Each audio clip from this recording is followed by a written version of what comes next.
Hey, what's going on, everybody? Bauer Brown here. Welcome back to the next video in our tutorials series. In this video, we are going to be going over the Terrain InfoLayer Paint mode. And what that means is we are going to be painting with information. Pretty cool, right? Yes, it definitely is. All right, so let's not waste any time. Let's jump right into this. So what do I mean when I say painting with information? It seems like a pretty wild idea, right? Well, if you look up on your toolbar, this little light blue pencil looking thing there is our Terrain InfoLayer Paint mode. Okay, if we go ahead and click that, and holy cow, look at the colors. It's like a bad trip or a box of crayons threw up on the screen. But anyhow, you might be asking yourself, what in the world is going on here? What is with all these colors? All right, well, I am going to explain that to you. All right, so over on your right-hand side, or at least the right-hand side of my screen, in your attributes panel, we do have a section here for InfoLayer painting. Right here, you can see it, okay? And the first box we got there is InfoLayer Farmland, and that's what you're looking at right now. Those are all the farmlands. So when you're playing your game and you're playing FS22 and you buy different farmlands and different properties, this is how, as map makers, we are designating those properties. That's how we're saying which property is which, you know, which land's available to be bought and sold and which is not. And in this depiction right here, all this purple land where you see the purple here, that's stuff that is not able to be bought. Okay, that's off limits, so to speak. Okay, so now the whole thing about the information is it's more than just a little bit more than just farmland, and I'm going to explain this to you here as we go. And like I said, as map makers, we need to let the game engine know certain things. There's certain pieces of information that we need to pass along to the game engine so the game engine knows what's going on. Okay, and one of them, for example, is farmlands. If you look at the list, the first drop-down box here, we have indoor mask, navigation collision, tip collision generated, and placement collision generated. Okay, and that is the information that we're going to be passing along, at least through the info layers here. Okay, and so let me go through this one by one, and I'm going to show you what's what. Okay, so the first box is to pick which one you want. So you want farmland or work with indoor mask. We'll start with farmland. Second box, you can pick the number of the field that you're working on, and mine right now goes 1 through 63, and I believe it does go. Well, I don't believe, I know that it goes higher. Right now, I think this is set for 6-bit. So, and I can show you here in a minute what I'm talking about when you set up your info layers.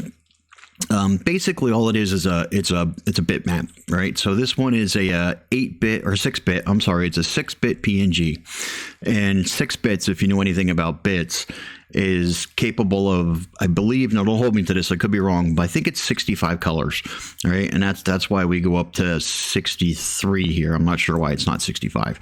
Okay, but as you go up, 7-bit gives you more colors, 8-bit gives you up to, like, I think 255 colors, somewhere around there. And when you want to get, when you want to be able to have more farmlands available, say you have, like 80 farmlands that we're trying to get down here, that's the deal, is that's how you get more farmlands, is you increase the number of bits that this bitmap is able to produce, right? And right now it's only at 6 bits, so we're stuck at 65 colors.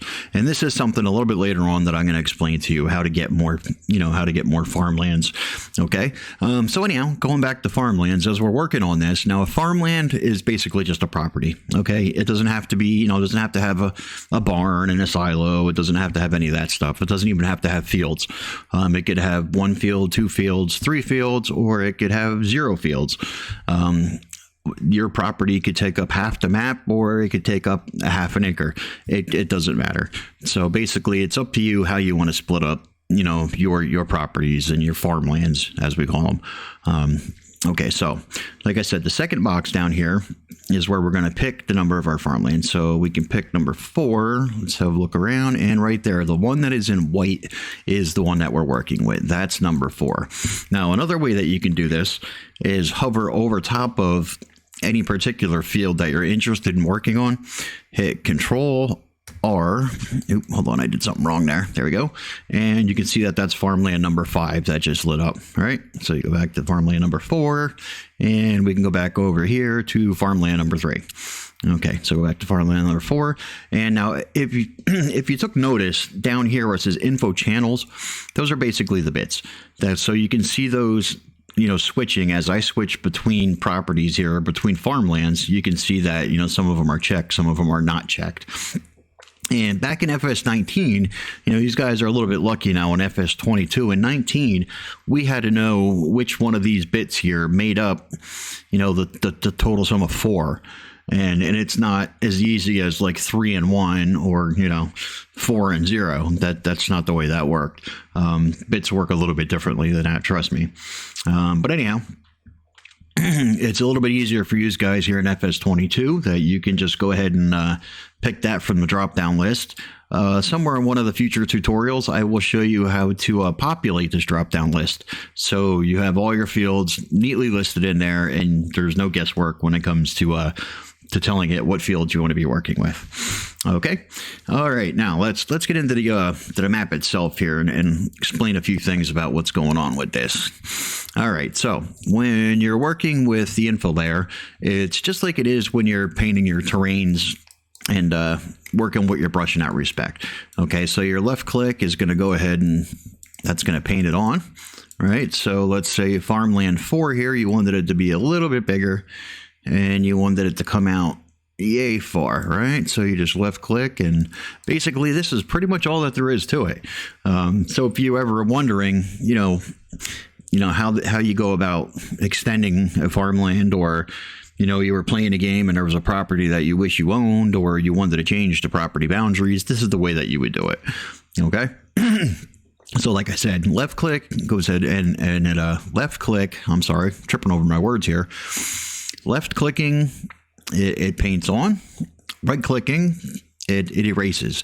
Now, the thing with right click is it erases everything. It brings you right back down to bare land, and that's not exactly what we want. So I don't usually right click too often when I'm working with my info layers like this, just because for this reason right here is that it erases basically everything down to bare land, and we don't really want that.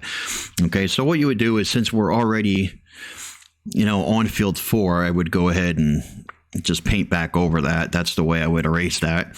And if I wanted to get rid of this little addition right here that we would put on, I would pick the farmland that's next to it or surrounding it, and then I would just color it back over with that farmland. Okay. And that's the way I erase there, just like that. All right. Now go back to here, going back to farmland 4 right here. Now let's say you accidentally put this little dot here. Ah, shoot. We didn't really want that there.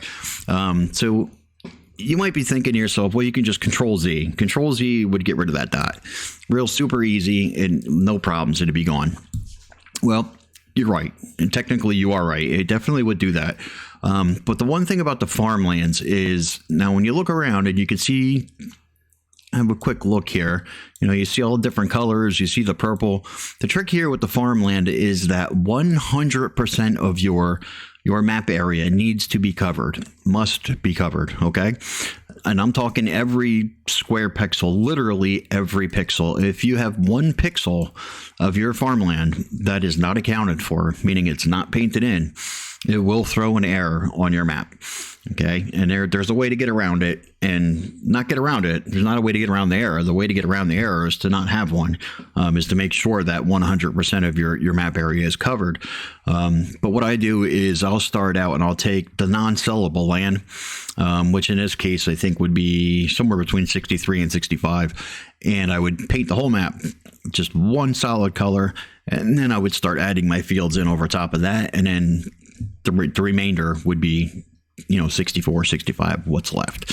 Okay. But I just wanted to make note there that every square pixel, every square inch or every last pixel needs to be accounted for on this map. So we have this dot here. Control Z could get rid of it. And the reason I recommend not using Control Z is that we had found out back in FS19 and maybe even a little bit sooner, when you hit Control Z, it did get rid of the dot that you have there, but it also had the tendency to get rid of a stray pixel here or there somewhere else on your map that you didn't notice. And trying to find a single missing pixel in a 4X map, you can understand, that's not an easy feat. It's just a headache. So to avoid that, we try to stay away from Control Z, just because it could possibly, not that it will, but it could possibly create a problem.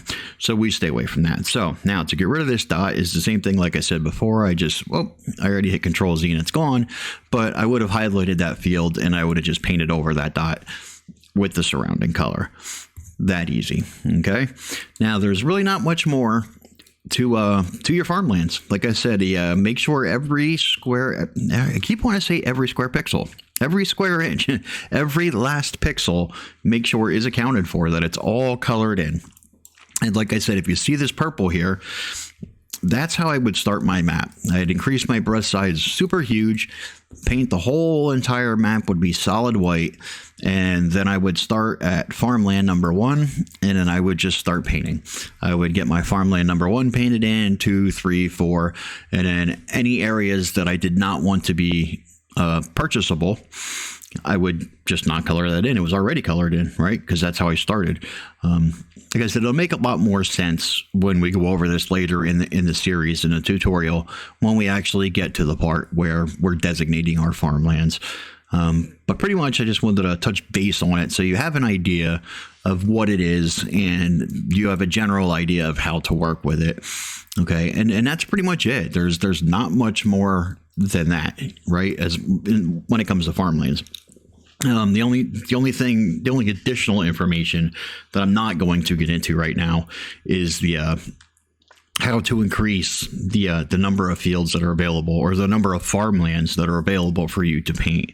And like I said, that is just increasing the number of channels. So if you would look at your farmlands.xml right now, I think that it would say 6 channels, and I think it doesn't really tell you how many fields are available or how many farmlands are available, but I believe it's 65. So basically you would just increase your number of channels. You would go to 7 or 8. 8, I'm pretty sure, is around 255, and then 7 lands somewhere in between. I'll have to get you the exact number on that. I'm not quite sure myself right now. Okay. So let's see here. Next on the list is indoor mask. Alrighty, now that's a lot of white and red. There's only 2 colors going on here. Okay, so indoor mask, I guess the title kind of gives away part of it. Has something to do with indoors, kind of, sort of, and you're pretty much right. Anywhere that you see a property here, okay, you see any barns, you see sheds, you see houses, underneath that is a red color, and that's saying that this area right here, that this barn is basically indoors. Okay, and the reason that the game engine needs to know that is, one, basically because it is indoors. Actually, it needs to know, like, so when it snows, you'll notice like this pond right here. When it snows, you'll notice there's no snow on that pond. And the reason is because they have that covered with an indoor mask, right? So it thinks that that pond is indoors, so it's not going to, like, I'm not sure about rain. It might rain on it or close to it. But it's not like, as far as snow goes, the snow is not going to accumulate there. I remember a while back that somebody had put on one of the forums that had something to do with the sound. Like if you were in a building and you could tell that the sound changes, like when you drive in there with your tractor and it has an echoey effect. They said that's what it has to do with, but I can assure you that that is not it. Okay. Mostly it's so snow doesn't accumulate there. So like if you were to come through here in the wintertime, any place that you see here that, is covered in red, there's going to be no snow, and it gives it that realistic look to it here, right? So the river is not going to have snow on it. If this was a bridge with a street underneath it, as you're driving up the street, you would notice there's a patch there with no snow, and that would be realistic, right? Because it doesn't snow through the bridge. Underneath the bridge, there would be no snow. Just like, indoors, any of your properties, you don't want to walk into your barn and it's filled with snow because it's indoors. So like I said, it's kind of a dual purpose. One is it says that, the property, if it's a barn or a house or something like that, is actually indoors and it shouldn't snow inside of there or rain or what have you. And And then the other way it's used is that if you just don't want snow in a particular area for any reason, you would just go ahead and you would color that with an indoor mask. So if I had a house right in this area here, you can see I have outdoor selected. We would select indoor, and then I would go ahead and I would paint where that house is, or barn, or what have you. And then when you look at it regular, like, it would be red. Okay.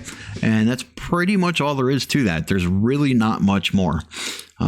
Like I said, anything that you have that you don't want snow to accumulate inside of or underneath, you would list that with an indoor mask. If you have a driveway or you have a street or some piece of property where you don't want snow to accumulate, you would also paint that in an indoor mask. And as you work with it, as you go on, you'll eventually, it'll make a lot more sense to you. And when you look at other maps like this that are already completed, especially by giants, you'll get an idea of how they're using this mask and exactly what's going on with it. All right. So after indoor mask, we have navigation collision. Now, navigation collision is something that is new to FS22. And I will admit that in the beginning, I had no clue what this did, and I definitely screwed the pooch on some things, and I broke a few things on my map because I had no clue what this was. I assumed it was one thing, and it was not. And my map did not work the way I wanted it to. Okay, now I do know what it is, and I'm going to let you know that right now. Basically, what it is with navigation collision, now it has a lot to do with your AI. This is another thing that we'll get to a little bit later on, where all of your textures are assigned a value. Okay, and as your AI moves around, he prioritizes what textures he's driving on, based on the value of that texture. Okay, and actually it doesn't have a whole lot to do with this, but anyhow, let's say that he's driving around, and this area right here, you'll notice that the train tracks are the only area that's covered in this navigation collision, right? Your AI will not drive over top of that. Okay, you can see where there's a road right here that has a break in it. It is not painted. That's because he needs to cross in that area, right? And he will. So let's say, for example, if you're working in this field right here, in this big giant field right here, and you send your AI off to do something, he will not, under any circumstances, cross over these railroad tracks where this navigation collision is set up. He just will not go there. So if you have something on your map where, for all intents and purposes, you want the AI to stay well away from and under no circumstances cross into that area, you would put the navigation collision there, and he will stay well away from it. He will not cross that area. And that's basically what I did with my map. Is I ended up painting my roads because it had, it said navigation collision. I don't know. I thought it was something newfangled thing that I wasn't quite sure about. And this is how you learn things. You play around and you test them out and you try things. And I tried it and I figured out right away that it was not correct. All right. But what would happen is, as my AI drove around, he wouldn't cross the road. He would see this road here was covered in red, and he wouldn't go across. Basically, he didn't go anywhere because everything was covered in a navigation collision, and he was like landlocked in one field, and he couldn't get out, and it was just a mess, right?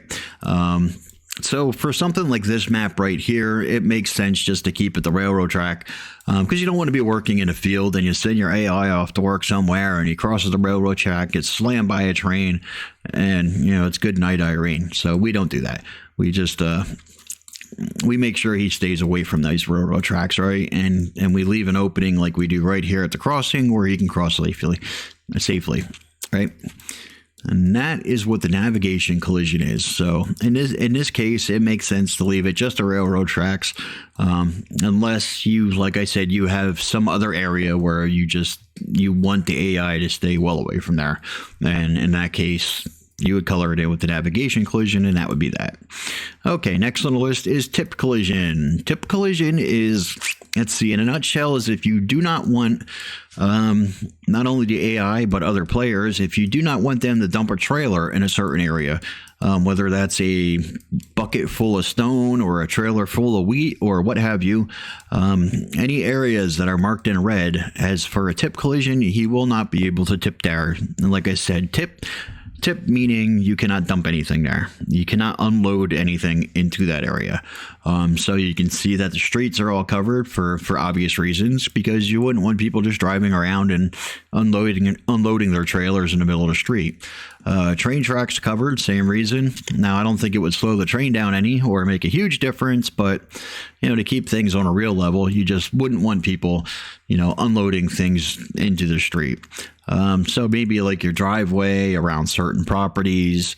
You can see all the areas as you look at your mod map. If you made a new mod from game like we did here, you can just take a look around and see that the way that they're using theirs. And like I said, in a nutshell, it's just all the places that you do not want your AI or another player to be able to unload their trailer, to tip their trailer.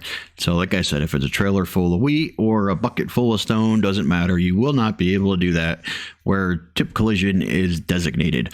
The next one is tip collision generated. That's basically, there's something that we're going to do as we make our maps that is going to basically regenerate what you already have here. And it might add a little bit more to it, but generally it's roughly the same. So these two are going to look pretty much the same.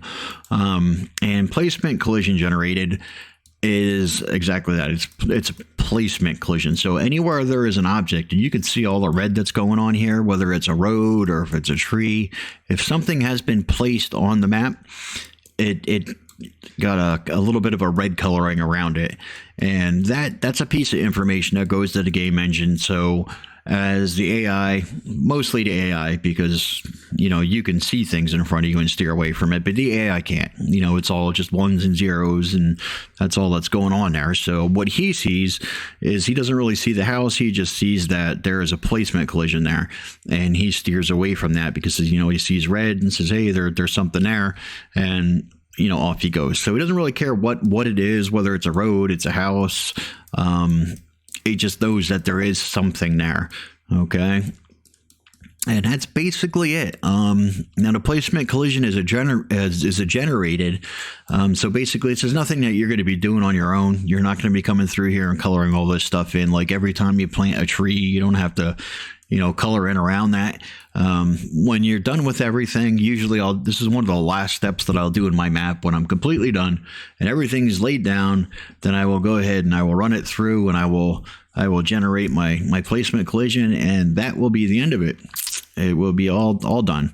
All right. So this is the way that the game engine knows that there is something there. However it wants to use that information is up to the game engine, whether it's to keep, the AI away from that area, or just for the sake of it knowing that there's something there for whatever reason. This is why. Okay. And this is exactly how it's done. And that is all that's going on with the info layer. Okay. And basically, like I said, the info layer is bitmaps. So let me see if I can get us back here real quick. Let's see. Let's go to documents, my games, farming simulator. Let's see. Those are old maps there. Let's see. Let's go somewhere else. FS22 mods. Okay, we'll go in to your data folder. All right, let's make that a little bit bigger. And you can see here, info layer, we got the farmland, indoor mask, navigation collision. Now there is a way that you can convert these over. These are GRLE files right now. And basically it's a fancy name. It's a container for a PNG basically. So there is a tool that we can use to convert that over to a PNG if you really want to see what it looks like. There's a way to do that, but I can assure you that it looks pretty much exactly the way it does on your screen when you're working with, said info layer. So you're really not missing much there. But it will come in handy a little bit later on, as we get into certain parts of the tutorial. We will be converting these because there's going to be a reason that we're converting them. Now, under normal circumstance, you really wouldn't have to if you're working on your regular standard size map. But as you start increasing in your map size into like a 4x and up, you will need to, make these info layers bigger. And that's the way we're going to do that, is to convert it over to a PNG. And like I said, this is when you look around, almost everything works off of, not almost everything, but lots of things work off of a off of a bit mask, off of a PNG. So you can see like these are all your textures that you're looking at here. And if you blow one of those up a little bit bigger, you can see that, right? You can see this is all the area where the grass 01. These are your weight files. So if you were to put this in, let's say like Photoshop or something like that, and take this exact color and start painting it around and then resave that file, grass would show up in those areas. So this is basically saying what areas have grass and what areas do not, or at least the texture grass 01. This is what's going on there, is it's showing you that there's grass in those areas. Okay, so that is basically it. That is what your info layers are. It is painting with information, and like I said, it's different. It's little pieces of information that you need to let the game engine know. Nothing too technical, nothing real crazy, and nothing too tedious either. I think Farmlands is probably going to be the most tedious if you have, depending on how big your properties are. If you have bunches and bunches of really little properties, it gets a little tedious after a while, but outside of that, it's not too bad. I've done some pretty big maps, and it took a little bit of time, but in the end, there's no issues. All right, and like I said, we will be going over all of this. We will. I'll show you how to do all of this, no problems. As we make our maps, we're going to get into all of this a little more in depth, and everything will be great.